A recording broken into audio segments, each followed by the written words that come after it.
Latar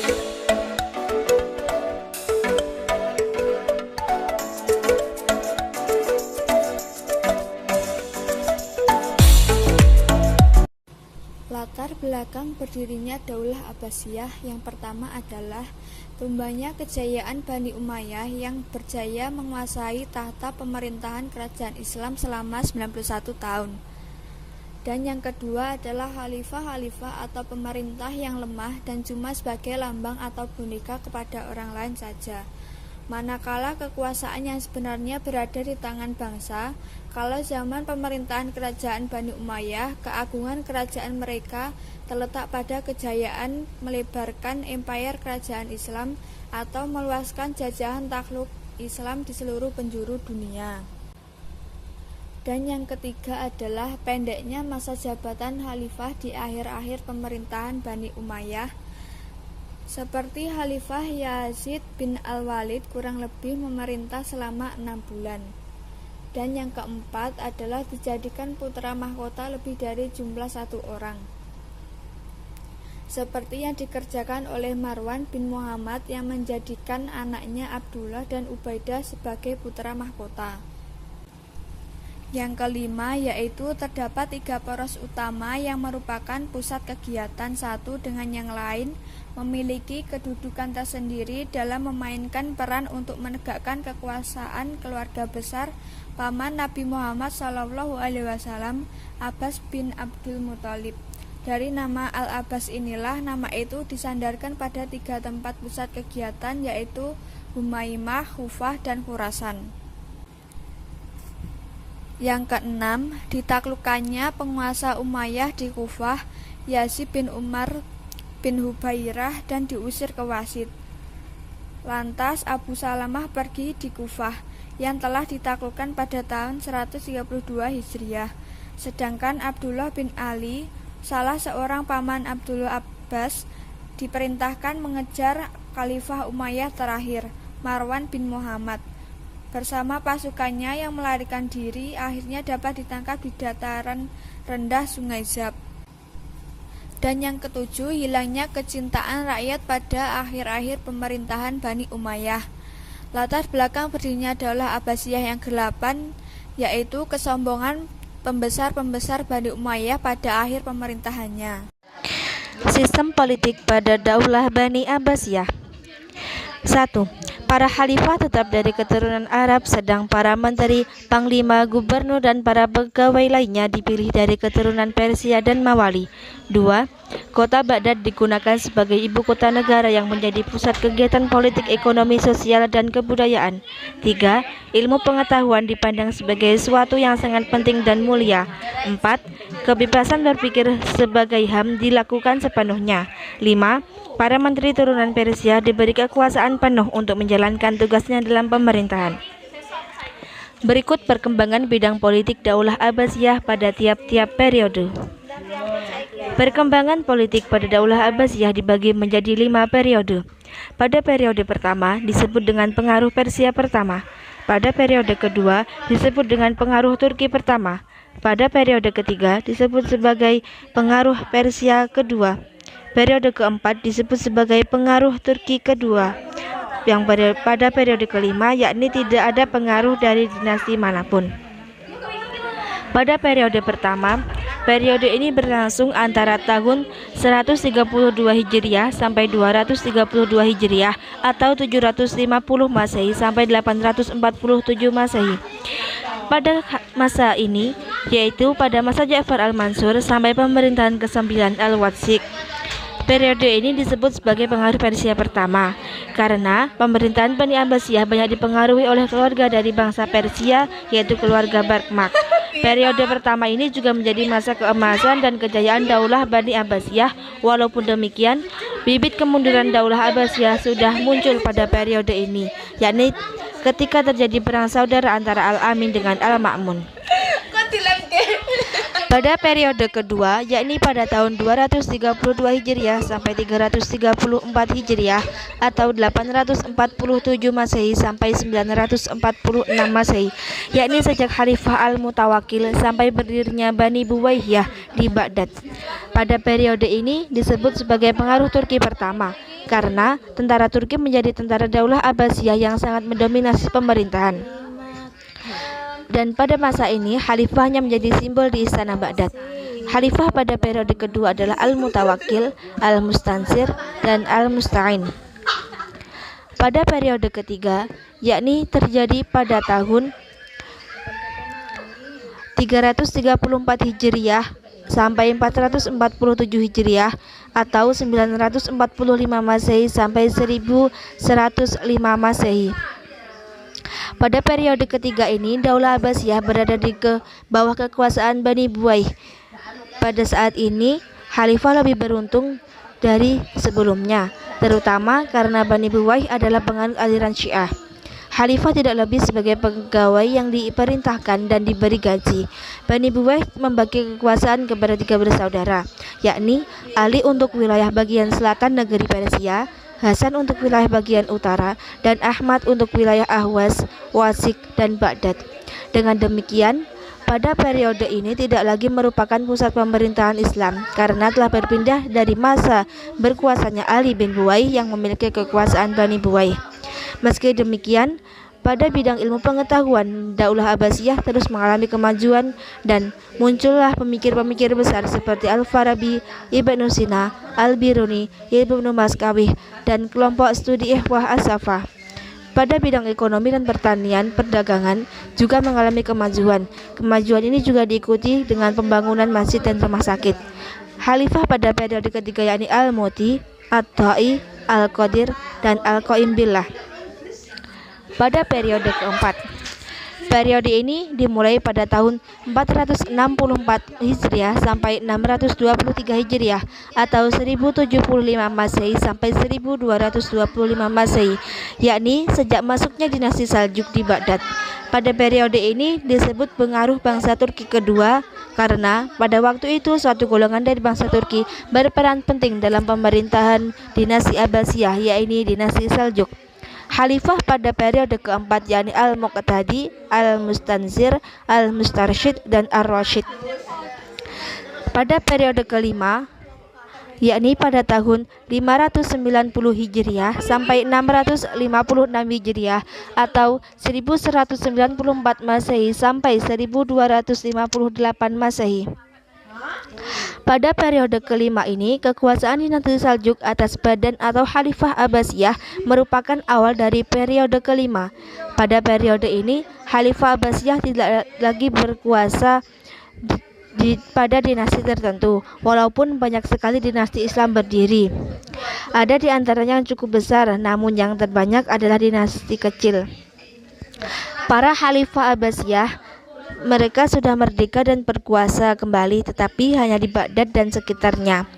Pada masa inilah tentara Mongol dan Tartar menyerang Baghdad dan akhirnya dapat direbutkan dan dihancur luluhkan tanpa perlawanan yang berarti.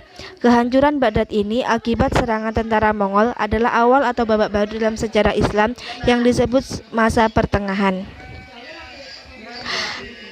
Sebagaimana terlihat dalam periode Khalifah Abbasiyah, masa kemundurannya sudah dimulai sejak periode kedua. Namun demikian, faktor-faktor yang menyebabkan kemunduran ini tidak datang secara tiba-tiba. Khalifah pada periode kelima yakni Al-Zahir, Al-Mustansir, dan Al-Musta'im.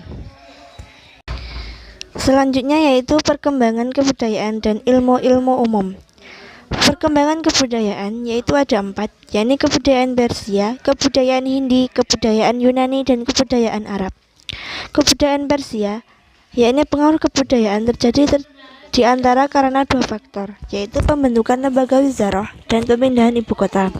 Kebudayaan Hindi, yaitu keperanan orang India dalam membentuk kebudayaan Islam terjadi dengan 2 cara, yaitu secara tidak langsung dan juga secara langsung.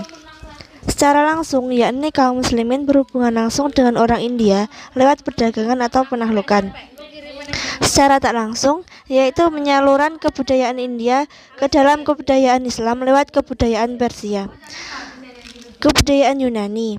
Pusat-pusat kebudayaan Yunani telah berada di tangan kaum muslimin yang ditaklukkan, yaitu perubahan dan perkembangan diantaranya Cundai Sabur, sekolah tinggi kedokteran berbahasa Yunani, Harran, pusat pertemuan berbagai peradaban, dan Iskandariyah, ibu kota Mesir, waktu menjadi jajahan Yunani. Kebudayaan Arab masuk sebagai penggunaan bahasa Arab, yaitu sebagai bahasa resmi dan bahasa agama. Ini melalui dua jalan, yakni jalan agama dan jalan bahasa. Pada jalan agama, yakni mengharuskan mempelajari Al-Quran, hadis, fikih, yang semuanya merupakan dalam bahasa Arab. Yang kedua yakni jalan bahasa. Jazirah Arab merupakan sumber bahasa Arab yang terkaya di antara rumpun bahasa Sami dan terdapat lahirnya Islam.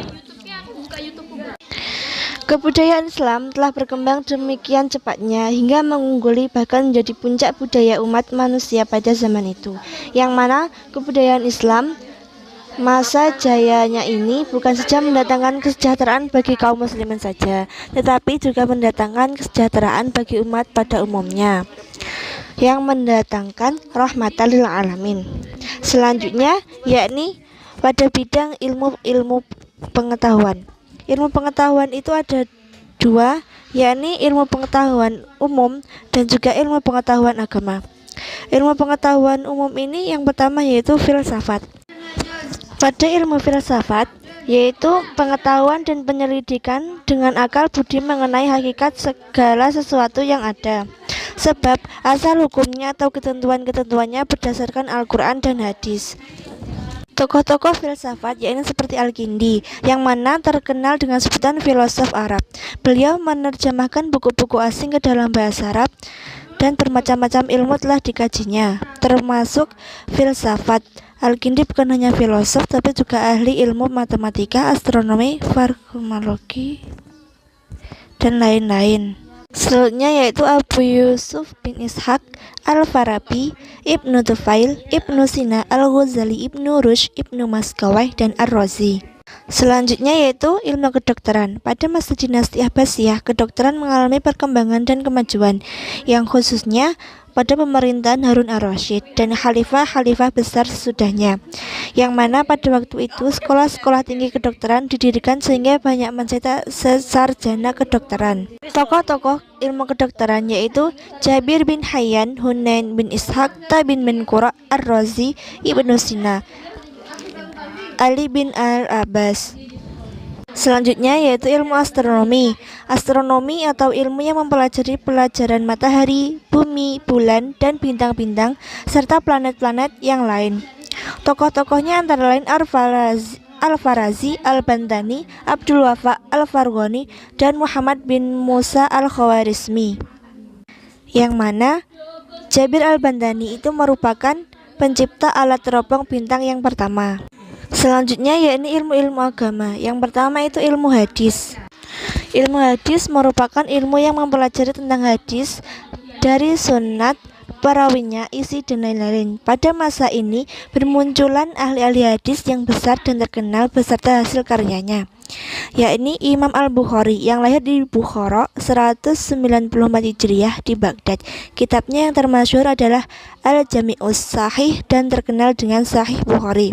Selanjutnya yaitu Imam Muslim, wafat pada tahun 216 Hijriah di Naisabur.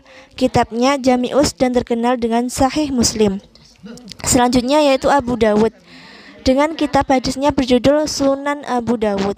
Selanjutnya yaitu At-Tirmizi, sebagai kitabnya yaitu Sunnah At-Tirmizi. Yang selanjutnya itu An-Nasai, dan yang terakhir yaitu Ibnu Majah dengan kitab hadisnya yaitu Sunan Ibnu Majah. Selanjutnya yaitu ilmu fikih, yang merupakan mempelajari tentang hukum-hukum Islam, segala sesuatu yang diwajibkan, dimakruhkan, dibolehkan, dan diharamkan oleh agama Islam.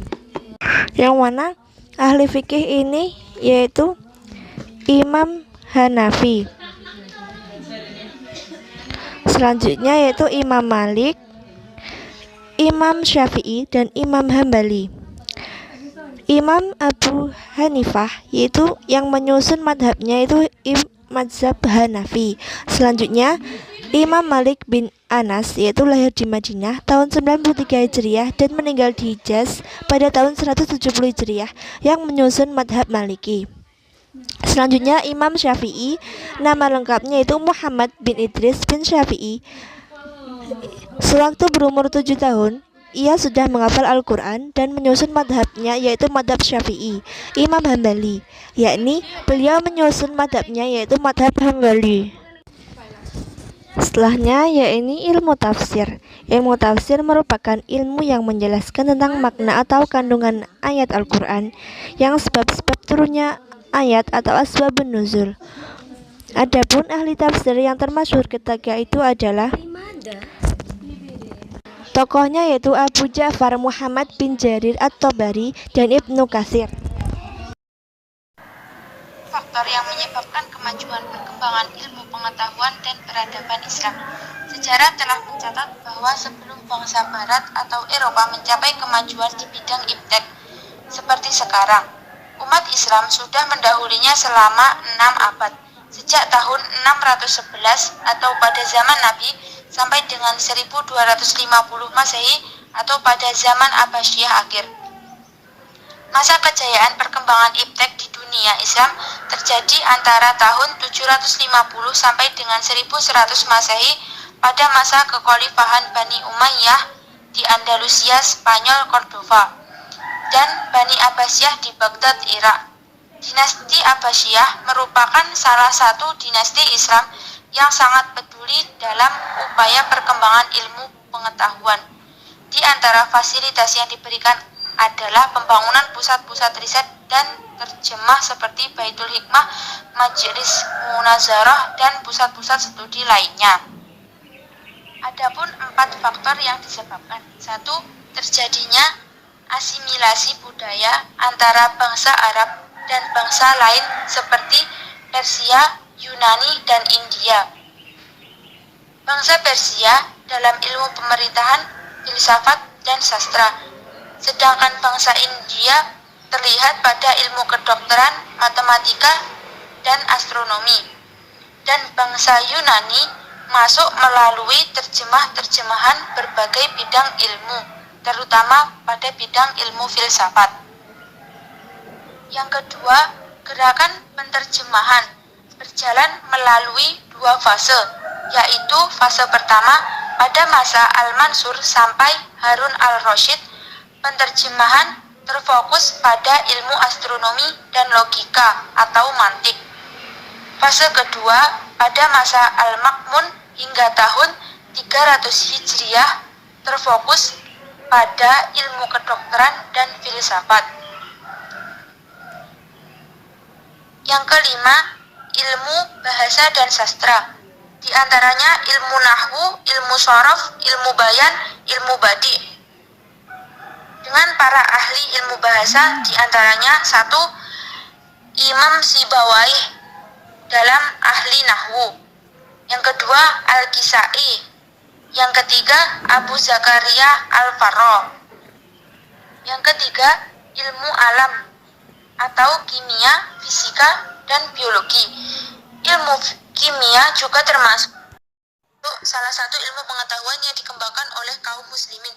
Dalam bidang ini, mereka memperkenalkan eksperimen objektif. Di antara tokoh kimia yaitu 1. Jabir ibnu Hayyan sebagai bapak ilmu kimia dalam Islam yang berpendapat bahwa logam seperti timah, besi, dan tembaga dapat diubah menjadi emas atau perak dengan mencampurkan suatu zat tertentu.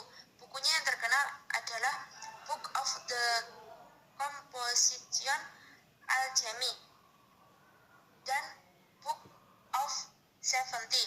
Yang kedua, Al-Asami, ahli biologi botani. Bukunya Kitabun Nabati Wasil Syujar membahas tentang tumbuhan dan pepohonan. Yang ketiga, Ibnu Haytham. Ia juga ahli fisika dan matematika. Buku terkenalnya berjudul Al-Manazir menjelaskan ilmu optik. Yang keempat, Al-Jahiz, ahli biologi dan zoologi. Bukunya berjudul berjudul Al-Hayawan atau Hewan-Hewan. Yang kelima, Ibnu Baitar, yaitu ahli biologi, botani, dan farmasi. Di barat dikenal dengan nama Aben Betar.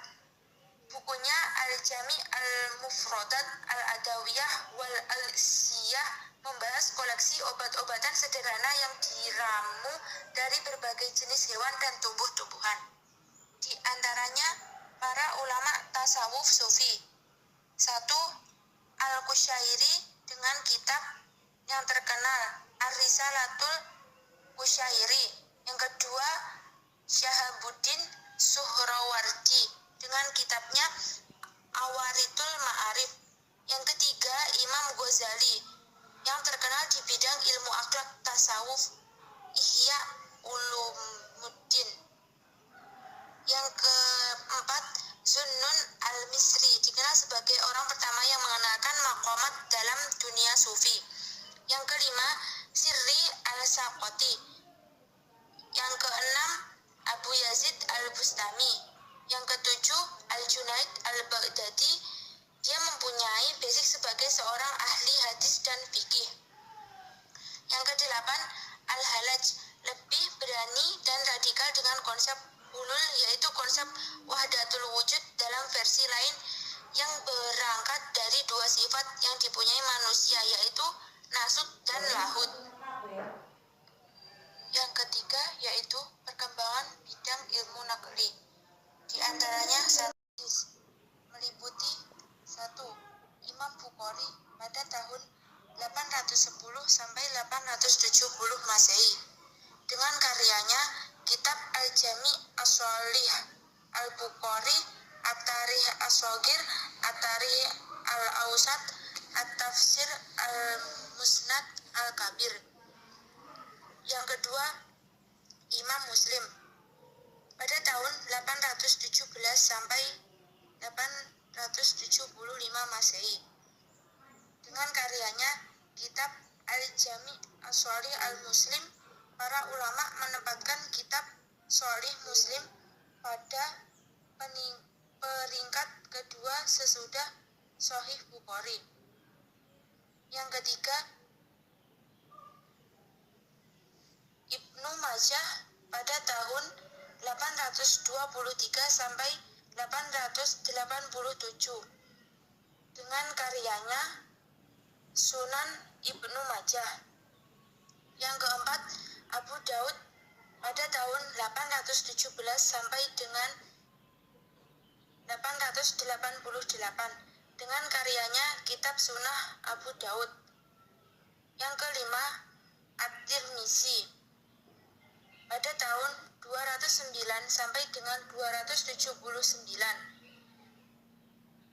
dengan karyanya Sunan At-Tirmizi. Yang keenam adalah An-Nasai pada tahun 830 sampai dengan 915 Masehi dengan karyanya As-Sunnah Al-Kubra, As-Sunnah Al-Mujtaba, Kitab Tamyiz, Kitab Ad-Du'afa, Khosai, Amirul Mukminin Ali bin Abi Thalib, Musnad Ali, dan Musnad Malik. Yang terakhir, geografi dan sejarah. Di antara tokoh ahli geografi yang terkenal adalah 1. Abu Hasan Al-Mas'udi, penulis buku Murij Az-Zahab wa Ma'adin Al-Jawahir. Yang kedua, Ibnu Qurzabah dianggap sebagai ahli geografi Islam tertua. Di antara karyanya adalah Masalik wa Al-Mamalik tentang data-data penting mengenai sistem pemerintahan dan peraturan keuangan. Yang ketiga, Ahmad El-Yaqubi, penjelajahan yang pernah mengadakan perjalanan sampai ke Armenia, Iran, India, Mesir, Maghribi, dan menulis buku Al-Buldan. Yang keempat, Abu Muhammad Al-Hasan Al-Hamdani dengan karyanya berjudul Sifatu Jazirah Al-Arab.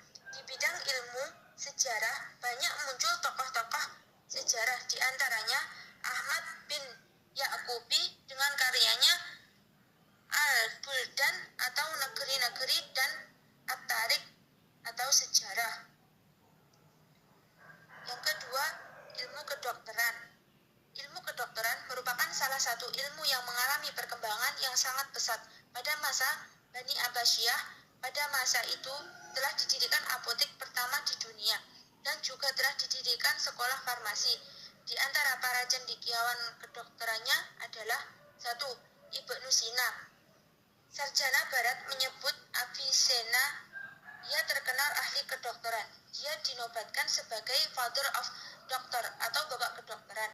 Karya tulisnya yang terkenal Al-Qanun fit Tibb atau dasar-dasar ilmu kedokteran berisi ensiklopedia ilmu kedokteran.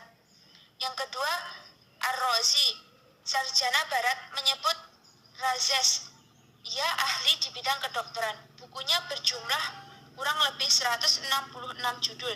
Dalam bidang kedokteran saja ada 56 judul buku. Bukunya terkenal berjudul Al-Hawi atau Intisari Ilmu Kedokteran Yunani, Syria, dan Arab. Terdiri dari 20 jilid besar yang berisi ensiklopedia informasi kedokteran yang menjadi buku induk kedokteran modern. Ar-Razi adalah tokoh pertama yang membedakan antara penyakit cacar dengan kolera. Dia menulis buku Al-Kimia atau berisi tentang pembagian benda-benda kimia dan nama-nama zat kimia. Yang ketiga, Ibnu Rushd. Sarjana barat menyebut Averroes. Ia dikenal sebagai perintis ilmu kedokteran umum dan histologi atau ilmu jaringan tubuh. Karya tulis dalam bidang ini berjudul Al-Kulliyat fit Tibb atau aturan-aturan umum ilmu kedokteran. Ibnu Rushd juga ahli filsafat dan ahli agama atau fikih. Dengan bukunya yang berjudul Bidayatul Mujtahid wa Nihayatul Muqtasid berisi kajian hukum fikih mazhab Maliki yang tersusun secara sistematis. Yang keempat, Abu Nasr Al-Farabi terkenal dalam bidang kedokteran adalah kunci ilmu atau Key of Science. Yang keempat adalah ilmu akhlak dan tasawuf. Ilmu tasawuf adalah ilmu hakikat yang pada intinya mengajarkan penyerahan diri kepada Allah, meninggalkan kesenangan dunia dan hidup menyendiri untuk beribadah kepada Allah. Para ulama ahli ilmu akhlak yaitu 1. Imam Mawardi pada tahun 975 sampai dengan 1058 Masehi dengan karya tulisnya yang berjudul Al-Aqmus Sultahaniyah atau berisi politik atau tata negara. Yang kedua, Imam Ghazali. Ia seorang multidisipliner dan seorang penulis yang sangat produktif dan berkualitas. Jumlah karangannya lebih dari 100 judul. Buku yang sangat terkenal di seluruh dunia dan menjadi puncak karya intelektualnya berjudul Ihya Ulumuddin atau menghidup-hidupkan ilmu agama yang berisi pandangannya tentang ilmu tauhid, syariat, akhlak, dan tasawuf. Yang ketiga, Imam Ibnu Miskawayh. Ia seorang filsuf muslim yang ahli di bidang etika. Bukunya berjudul Tadzibul Akhlaq wa Tadhiru A'raq atau pendidikan akhlak dan pencucian jiwa. Karena keahliannya di bidang filsafat, ia mendapat julukan Al-Muallimus Salis. Yang kelima, ilmu kalam atau teologi Islam. Meliputi 1. Abu Hasan Al-Asy'ari. Ia membangun paham Ahlu Sunnah wal Jamaah di bidang ilmu kalam dengan rumusannya bahwa sifat wajib bagi Allah ada 13 sifat, mulai dari wujud, qidam, baqa sampai kalam dengan karyanya 1. Maqalatul Islamiyin atau pendapat golongan Islam. B. Al-Ibanah an Usulid Diniyah atau penjelasan tentang dasar-dasar agama. C.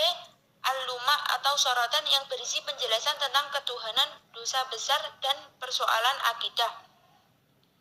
Yang kedua, Abu Mansur Al-Maturidi. Ia merumuskan bahwa sifat Allah berjumlah 20 sifat yang dikelompokkan menjadi 4 sifat, yaitu sifat nafsiyah, salabiyah, ma'ani, dan maknawiyah. Yang ketiga adalah ilmu fikih. Pada masa Bani Abbasiyah mampu menyusun kitab-kitab fikih terkenal hingga saat ini ada 4 fuqaha yang disebut dengan Imam Mazhab 4. Yang pertama, Imam Abu Hanifah pada tahun 700 sampai dengan 767 dengan karyanya Kitab Musnad Al-Imam Al-A'zam atau Fiqih Al-Akbar. Yang kedua yaitu Imam Malik pada tahun 713 sampai dengan 795 dengan karya terbesar berjudul Al-Muwatta yang berisi kumpulan hadis Nabi. Dia lebih cenderung menggunakan dalil naqli atau nas Quran dan hadis dan tradisi masyarakat Madinah daripada dalil akli atau rasional. Yang ketiga, Imam Syafi'i pada tahun 767 sampai dengan 820 Masehi. Dari pengetahuan yang mendalam di berbagai disiplin ilmu agama dan penguasaannya terhadap ilmu mantik atau logika, silogisme Aristoteles, ia melahirkan pemikiran fikih yang logis dan sistematis serta menemukan ilmu usul fikih dengan karyanya. 1. Kitab berisi kumpulan hasil pemikiran ijtihadnya di bidang hukum Islam. Yang kedua, Kitab Musnad Imam Syafi'i atau yang berisi kumpulan hadis Nabi. Yang ketiga, Ar-Risalah berisi kaidah-kaidah ilmu usul fikih secara lengkap. Yang keempat, Imam Ahmad ibni Hambal pada tahun 780 sampai 855 Masehi dengan karya tulis terbesar berjudul Al-Musnad yang berisi kumpulan hadis Nabi dan kitab-kitab An-Nis wal Mansukh. Faktor yang keempat yaitu perkembangan ilmu naqli. 1. Filsafat atau filosofia. Di antaranya Abu Ishaq Al-Kindi, ia ahli dalam pengobatan mata sebagaimana dalam buku optik atau ilmu mata yang menjadi referensi pemikiran Roger Bacon. Yang kedua, Abu Nasr Al-Farabi di bidang filsafat, karyanya yang berjudul Asy-Syifa yang menguraikan pemikiran filsafatnya yang terpenting dan terbesar lalu diringkas dalam bukunya An-Najat. Yang ketiga, Ibnu Sina atau Avicenna, karyanya yang berjudul Asy-Syifa dan menguraikan pemikiran filsafatnya yang terpenting dan terbesar lalu diringkas dalam bukunya An-Najat.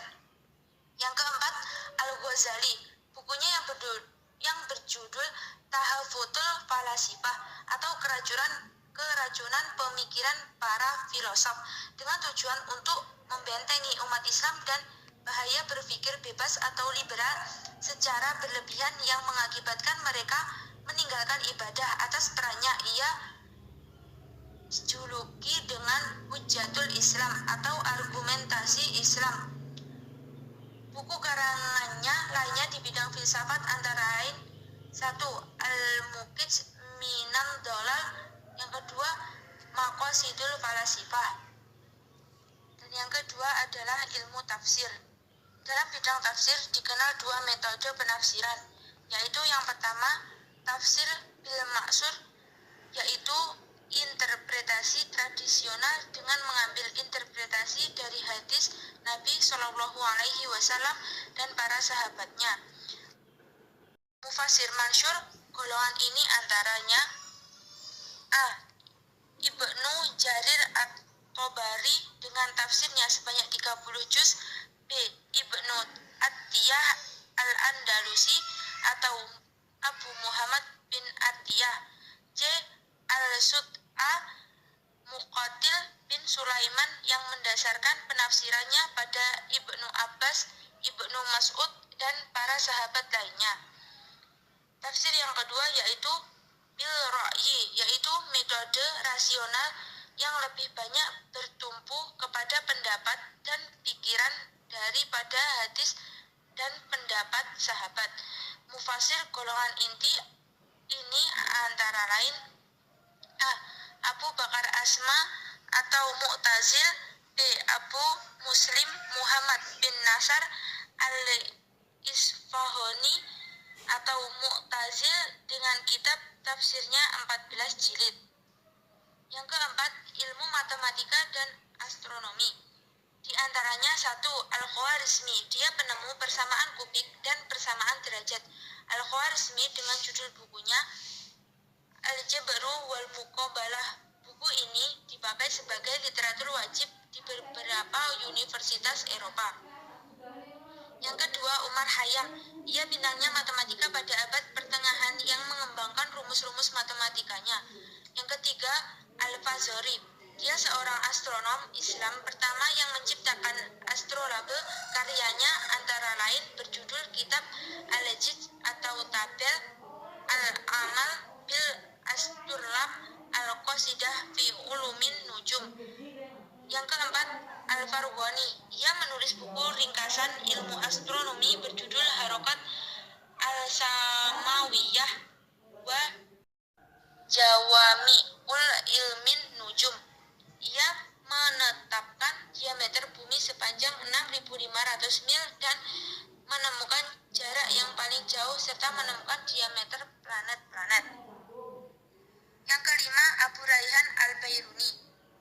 Dia seorang ahli astronomi, astrologi, matematika, dan fisika. Karyanya kurang lebih 180 judul. Di antaranya berjudul At-Tafhim li Awaili Sina'atit Tanjim yang menjelaskan fenomena alam seperti sinar zodiak dan air pasang di musim bunga dalam kaitannya dengan tekanan hidrostatika.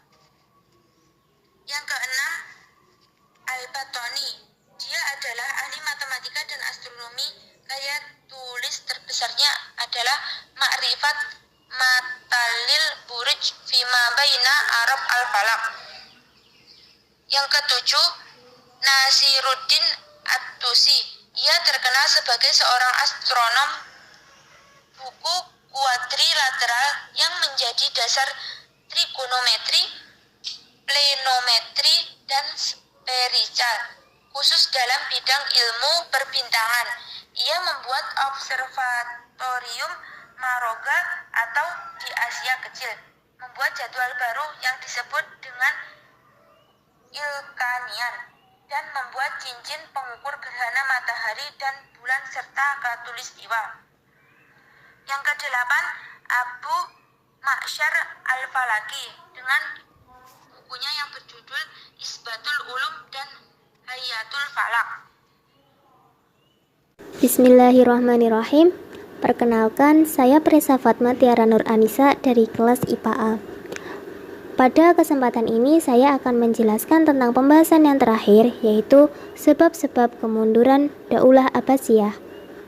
Pada materi sebelumnya kita telah mempelajari tentang latar belakang berdirinya Daulah Abbasiyah, yaitu salah satunya dikarenakan tumbangnya pemerintahan Bani Umayyah. Materi yang kedua yaitu tentang sistem politik. Sistem politik Daulah Abbasiyah terbagi menjadi 5 periode, yaitu yang pertama disebut sebagai pengaruh Persia pertama, periode kedua disebut pengaruh Turki pertama, periode ketiga disebut pengaruh Persia kedua, periode keempat disebut pengaruh Turki kedua, dan pada periode yang kelima tidak ada pengaruh. Materi yang ketiga yaitu tentang perkembangan budaya dan ilmu-ilmu rasional. Kebudayaan pada masa Bani Abbasiyah terbagi menjadi 4, yaitu yang pertama Persia, Hindi, Yunani, dan Arab. Sedangkan dalam ilmu rasionalnya terbagi menjadi 2, yaitu ilmu pengetahuan umum dan ilmu pengetahuan agama. Materi yang keempat yaitu tentang sebab-sebab kemajuan Daulah Abbasiyah. Sebab-sebabnya diantaranya karena perkembangan ilmu pengetahuan di berbagai bidang. Pada pembahasan kali ini saya akan menjelaskan tentang sebab-sebab kemunduran Daulah Abbasiyah. Kemunduran dan kehancuran dinasti Abbasiyah yang menjadi awal kemunduran dunia Islam terjadi dengan proses kausalitas sebagaimana yang dialami oleh dinasti-dinasti sebelumnya. Kemunduran Daulah Abbasiyah tidak lain disebabkan oleh dua faktor, yaitu faktor internal dan faktor eksternal. Faktor internal merupakan faktor yang timbul atau muncul dari diri sendiri. Faktor-faktor ini tidak datang secara tiba-tiba. Benih-benihnya sudah terlihat pada periode pertama. Hanya karena khalifah pada periode itu sangat kuat sehingga benih-benih itu tidak sempat berkembang. Dalam sejarah kekuasaan Bani Abbasiyah terlihat bahwa apabila khalifah kuat, para menteri cenderung berperan sebagai kepala pegawai sipil. Tetapi jika khalifah lemah, mereka akan berkuasa mengatur roda pemerintahan. Di samping kelemahan khalifah, banyak faktor lain yang menyebabkan khilafah Abbasiyah menjadi mundur. Masing-masing faktor tersebut saling berkaitan satu sama lain. Beberapa di antaranya adalah sebagai berikut. Yang pertama yaitu perebutan kekuasaan di pusat pemerintahan. Daulah Abbasiyah didirikan oleh Bani Abbas yang bersekutu dengan orang-orang Persia. Persekutuan itu dilatar belakangi oleh persamaan nasib kedua golongan itu pada masa Bani Umayyah. Keduanya sama-sama tertindas. Setelah Khilafah Abbasiyah berdiri, dinasti Bani Abbas tetap mempertahankan persekutuan itu. Menurut Ibnu Khaldun, ada dua sebab dinasti Bani Abbas memilih orang-orang Persia daripada orang-orang Arab. Yang pertama, yaitu sulit bagi orang-orang Arab untuk melupakan Bani Umayyah. Pada masa itu, mereka merupakan warga kelas 1. Kedua, yaitu orang-orang Arab sendiri terpecah belah, yaitu terdiri dari suku-suku. Dengan demikian, Khilafah Abbasiyah tidak ditegakkan di atas kesukuan tradisional. Meskipun demikian, orang-orang Persia tidak merasa puas. Mereka menginginkan sebuah dinasti dengan raja dan pegawai dari Persia pula. Sementara itu, bangsa Arab beranggapan bahwa darah yang mengalir di tubuh mereka adalah darah istimewa. Fanatisme kebangsaan ini nampaknya dibiarkan berkembang oleh penguasa. Sementara itu, para khalifah menjalankan sistem perbudakan baru. Budak-budak bangsa Persia atau Turki dijadikan pegawai dan tentara. Khalifah Al-Mu'tasim yang memberi peluang besar kepada bangsa Turki untuk masuk dalam pemerintahan. Mereka diangkat menjadi orang-orang penting di pemerintahan, diberi istana dan rumah dalam kota. Mereka pun menjadi dominan dan menguasai tempat yang mereka diami. Setelah pemerintahan Khalifah Al-Mutawakkil, seorang khalifah yang lemah naik tahta. Dominasi tentara Turki semakin kuat. Mereka dapat menentukan siapa yang diangkat menjadi khalifah. Sejak itu, kekuasaan Bani Abbas sebenarnya sudah berakhir. Kekuasaan berada di tangan orang Turki. Posisi ini kemudian direbut oleh Bani Buwaih, bangsa Persia pada periode ketiga. Dan selanjutnya beralih kepada dinasti Seljuk, bangsa Turki pada periode keempat. Faktor internal yang kedua yaitu munculnya dinasti-dinasti kecil yang memerdekakan diri. Wilayah kekuasaan Abbasiyah pada periode pertama sangatlah meluas, yaitu mencakup Maroko, Mesir, Syria, Irak, Persia, Turki, dan India. Walaupun dalam secara kenyataannya daerah-daerah itu berada di bawah kekuasaan gubernur-gubernur yang bersangkutan, dan hubungan dengan khalifah hanya ditandai dengan pembayaran upeti. Hal ini dikarenakan khalifah tidak cukup kuat untuk membuat mereka tunduk. Tingkat saling percaya di kalangan penguasa dan pelaksana pemerintahan sangatlah rendah, dan juga para penguasa Abbasiyah lebih menitik beratkan pembinaan peradaban dan kebudayaan daripada politik dan ekspansi. Selain itu, penyebab utama mengapa banyak daerah yang memerdekakan diri adalah terjadinya kekacauan atau perebutan kekuasaan di pemerintahan pusat yang dilakukan oleh bangsa Persia dan Turki.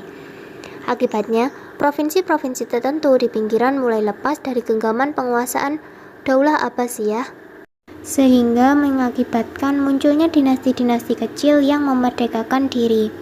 Dinasti-dinasti tersebut diantaranya yaitu dinasti yang berkebangsaan Persia, berbangsa Turki, berbangsa Kurdi, dan berbangsa Arab.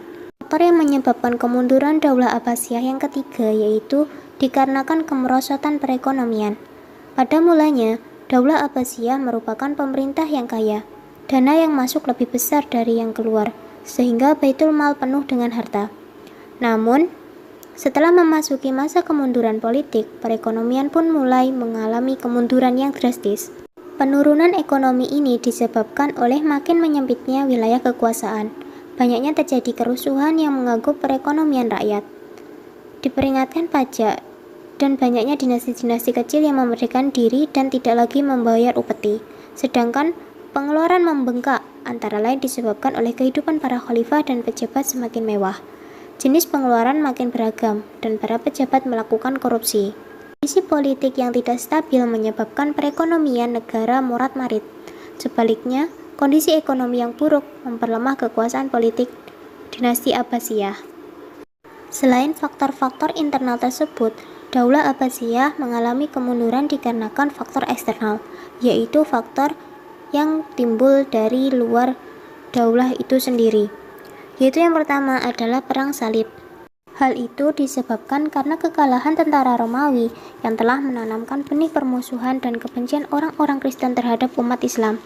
Kebencian itu bertambah setelah dinasti Seljuk yang menguasai Baitul Maqdis menerapkan beberapa peraturan yang dirasakan sangat menyulitkan orang-orang Kristen untuk berziarah. Oleh karena itu, pada tahun 1095 Masehi, Paulus Urbanus II menyerukan kepada umat Kristen Eropa untuk melakukan perang suci, yang kemudian dikenal dengan sebutan Perang Salib. Perang Salib yang berlangsung dalam beberapa gelombang atau periode telah banyak menelan korban dan menguasai beberapa wilayah Islam. Setelah melakukan peperangan antara tahun 1097 sampai 1124 Masehi, mereka berhasil menguasai Nesia, Edessa, Baitul Maqdis, Akka, Tripoli, dan kota Tire. Faktor eksternal yang kedua yaitu serangan Mongolia ke negeri Muslim dan berakhirnya dinasti Abbasiyah. Orang-orang Mongolia adalah bangsa yang berasal dari Asia Tengah, sebuah kawasan terjauh di Cina, terdiri dari kabilah-kabilah yang kemudian disatukan oleh Genghis Khan. Sebagai awal penghancuran Baghdad dan khilafah Islam, orang-orang Mongolia menguasai negeri-negeri Asia Tengah. Suku Mongolia terkenal dengan sifatnya yang kejam, bengis, dan egois, sehingga apa yang mereka inginkan haruslah didapatkan. Hal itu disebabkan karena prinsip mereka yang ingin menguasai dunia. Pada mulanya, Hulagu Khan mengirimkan ultimatum kepada khalifah agar menyerah dan mendesak agar tembok kota sebelah luar diruntuhkan, tetapi khalifah tetap enggan memberikan jawaban. Maka, pada tahun 1258, Hulagu Khan menghancurkan tembok ibu kota. Sementara itu, Khalifah Al-Mu'tasim langsung menyerah dan berangkat ke base pasukan Mongolia. Setelah itu, para pemimpin dan fuqaha juga keluar. 10 hari kemudian mereka semua dieksekusi, dan Hulagu Khan beserta pasukannya menghancurkan kota Baghdad dan membakarnya. Pembunuhan selama 40 hari itu menelan korban sekitar 2 juta orang. Dengan terbunuhnya Khalifah Al-Mu'tasim tersebut menandai babak akhir dari dinasti Abbasiyah.